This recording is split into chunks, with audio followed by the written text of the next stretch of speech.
Inú àwọn alágbára àti àwọn àgbààgbà ẹgbẹ́ òṣèlú All Progressives Congress APC kan kò máa dùn sí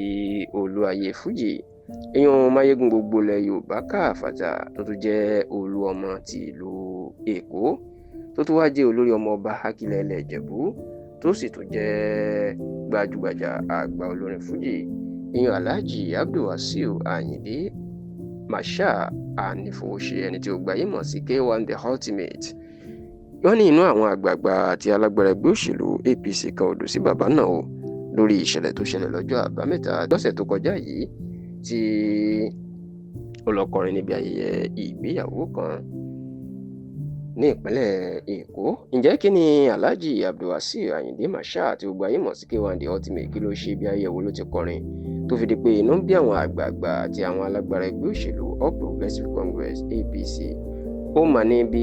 ayẹyẹ ìgbéyàwó ọmọ ọlọ́lá jùlọ gómìnà ìpínlẹ̀ Ọ̀ṣun, gómìnà Nurudeen Jackson Adémọ́lá Adélékè,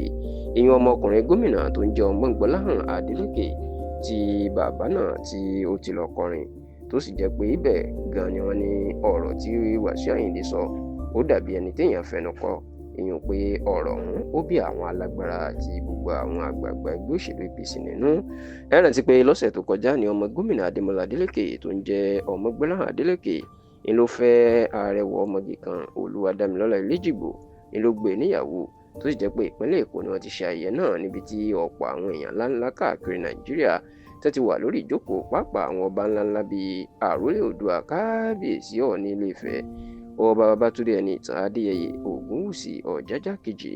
àwọn bíi Tìmílù Ẹdẹ ọba Mùnírùdíìn Lawal, àti àwọn bíi Àtaọjà ti ìlú Òṣogbo ọba Jimoh Oyètúnjí, pẹ̀lú àwọn èèyàn pàtàkì míì bẹ́ẹ̀ lórí gómìnà tẹ́lẹ̀ ní ìpínlẹ̀ Ondo dókítà Olúṣẹ́gun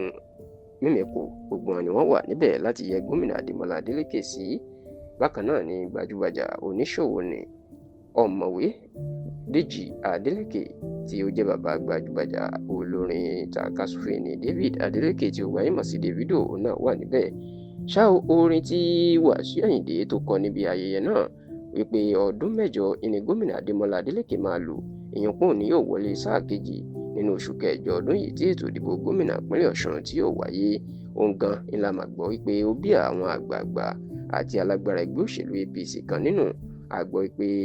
àwọn àgbààgbà náà wò pé bí Alhaji Abdulwasiu Ayinde bó ṣe jẹ́ ògúnnágbòǹgbò nínú ẹgbẹ́ òṣèlú APC tó lẹ́nu gidigidi nínú ẹgbẹ́ náà, tó sì tó jẹ́ àgbà nínú ẹgbẹ́ òṣèlú APC, wọ́n ní kì í ṣe irú ẹ̀ ló yẹ kó lọ máa kọrin bẹ́ẹ̀. Wọ́n ní bí ò bá tiẹ̀ kọrin kí Adélékè, ọ̀tọ̀ lórin tó yẹ kó máa kọ. Wọ́n ní bó ṣe wá ń sọ pé òun ni yóò ṣe méjì, yóò ṣe sáà kejì. Wọ́n ní bí ìgbà ìgbéyàn tí ń fòǹtẹ̀ lu alátakò ẹni tó sì fẹ́ kó bá ẹgbẹ́ òṣèlú APC ẹ̀, tí wọ́n sì lọ́rọ̀ yìí kó bí àwọn alágbára ẹgbẹ́ òṣèlú APC náà, ó bí wọn nínú gidigidi sí K1 The Ultimate.